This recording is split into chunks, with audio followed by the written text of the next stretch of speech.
Starting about 2 years ago, I did a couple YouTube videos on intention, and they were mostly farcical. A few were some more serious, but it was after I did those, and then I took some time off, did some more reading and studying and thinking, and I'm really starting now to realize how important intention is and where it fits in with the whole scheme of things. You see, like thousands of people throughout history, my entire life, I've been curious about the ultimate questions. Why are we here? How are we here? And do we have a purpose for being here? Do we fit in? Or are we just born, live, and die, and that's it? And I'll get into that. I believe we do. I'm going to get into that in future videos. Growing up, I should say, I was raised Christian and believed in that God.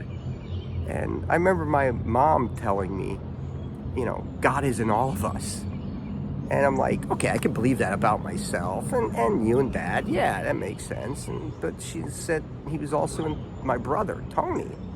And I'm like, all right, well, you're pushing things here. I know he's your son. You love him, but maybe you need to look more objectively. Have you seen Tony lately?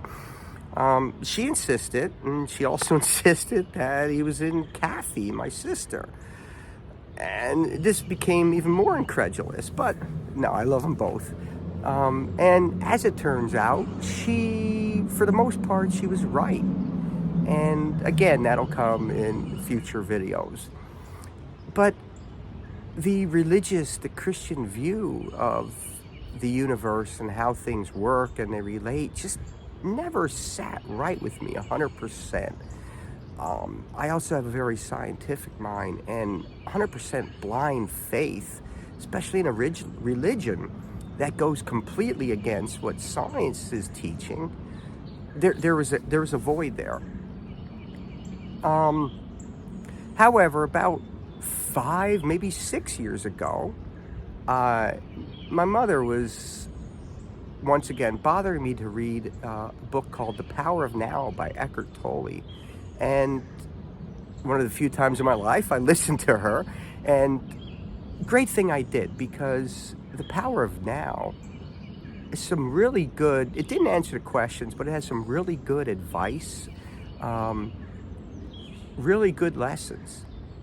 And then about a year, 2 years after that, I met a fabulous woman, Heather, who is now my wife. But we became friends, and we started talking about this, and she introduced me to a book by Rhonda Byrne called The Secret. Since then, she also led me into some other great authors, Dr. Wayne Dyer, Gary Zukav, Gabrielle Bernstein.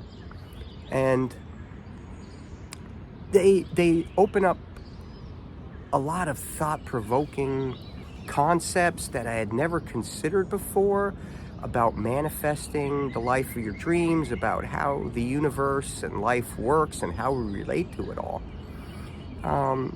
And that's around when I did the intention videos.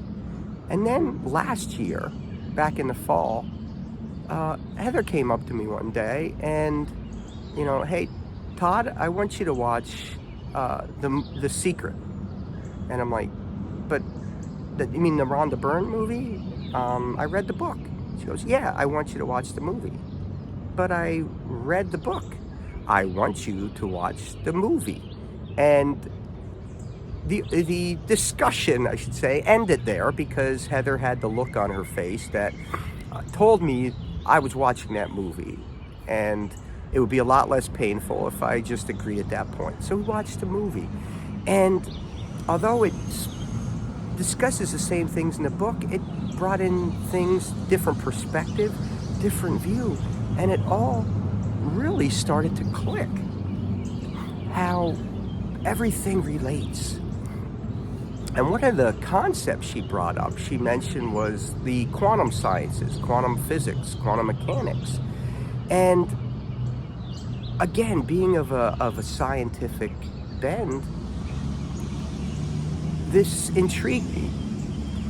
And I know a little bit about it, but this introduced me to a writer, Erwin Laszlo, who wrote Science in the Akashic Field and the Creative Cosmos. And Mr. Laszlo really goes into the findings of groundbreaking scientists, physicists, cosmologists, biologists, and what they're finding at these subatomic levels is that the laws of nature that we've always heard about, gravity, inertia, physics, time itself, a lot of these break down and don't seem to fit at the microscopic level. And they are finding that there is a interconnectedness about the entire universe that we never dreamed possible. For example, if you take particles that have become entangled, they've basically have a connection of some type. You can separate those particles by thousands, millions of miles, and they still are connected. You make a change to one, and instantaneously, defying the speed of light, the changes are reflected in its partner. And it just some crazy find. The other thing that they're finding is that the act of observing these particles can affect how they react or how they behave, what they are. And so we're finding that at these microscopic levels, subatomic levels, I should say, not microscopic, at these no, I couldn't even say particles because they exhibit traits of both particles and energy waves. But anyway, we have power over them. We can affect their behavior.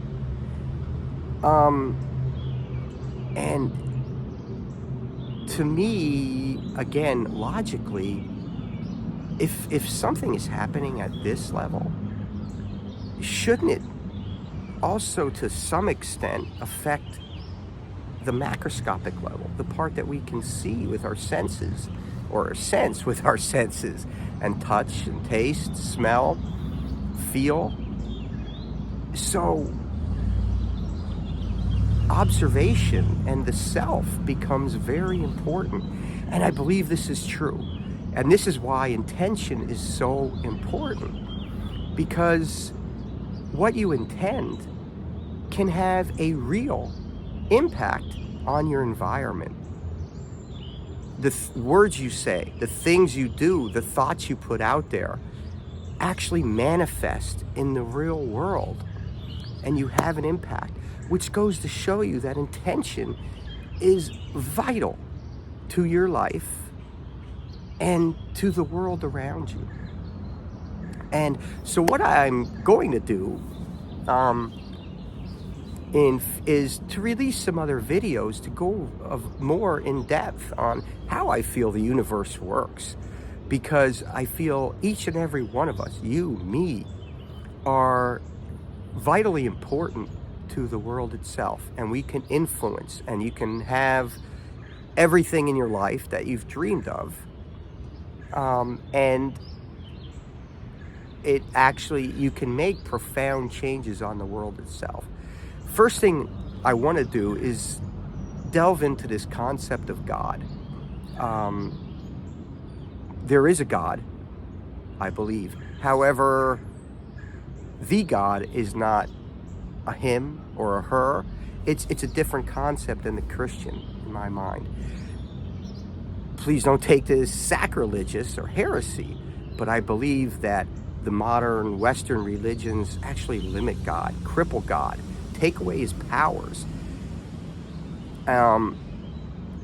The God, the universe, the power, the force, creative force, is more awesome, more powerful, more all-encompassing, omniscient, omnipotent than we've given him credit for. Once we do that, then we can get into why, because of this is why intention is so powerful, and why our personal thoughts and beliefs and actions are capable of having real results.